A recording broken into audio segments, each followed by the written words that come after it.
بسم اللہ الرحمن الرحیم۔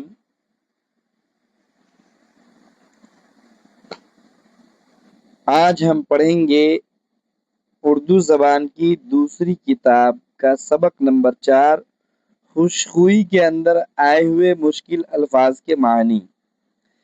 یعنی کل جو ہم نے پڑھا تھا چیپٹر خوشخوئی، اس میں جو کچھ مشکل الفاظ آئے ہوئے ہیں، ان مشکل الفاظ کے معنی آج ہم پڑھیں گے۔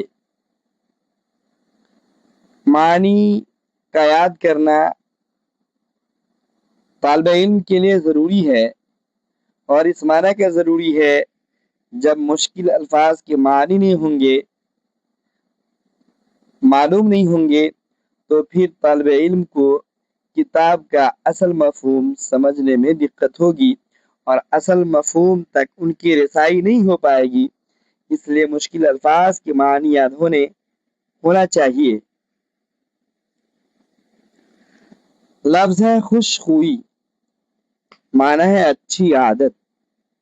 خوشخوئی جو عنوان تھا سبق کا، معنی ہے اچھی عادت۔ خصلت کا معنی ہے عادت۔ خصلت معنی عادت۔ طور طریق معنی ہے چال چلن۔ طور طریق چال چلن۔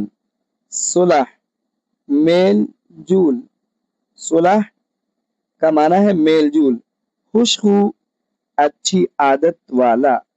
خوشخو اچھی عادت والا۔ نیک مزاج نیک طبیعت۔ نیک مزاج نیک طبیعت۔ صحبت مانے ساتھ۔ صحبت مانے ساتھ۔ تمیز مانے شعور۔ تمیز کے مانے شعور، اور شعور کے معنی ہے سمجھ۔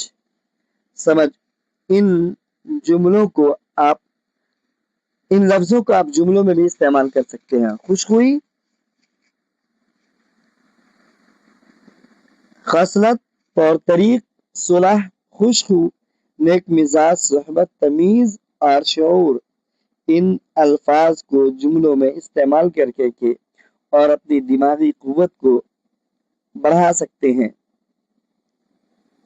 جیسے خصلت، جس کی خصلت اچھی ہوتی ہے اس کی تعریف ہوتی ہے۔ جس لڑکے کا طور طریق اچھا ہوتا ہے وہ معاشرے میں محبوب ہوتا ہے۔ سبھی کے ساتھ صلح کے ساتھ رہنا چاہیے۔ جو خوشخو ہوگا وہ تعریف کے لائق ہوگا۔ اس طرح سے جملوں میں استعمال کیا جا سکتا ہے۔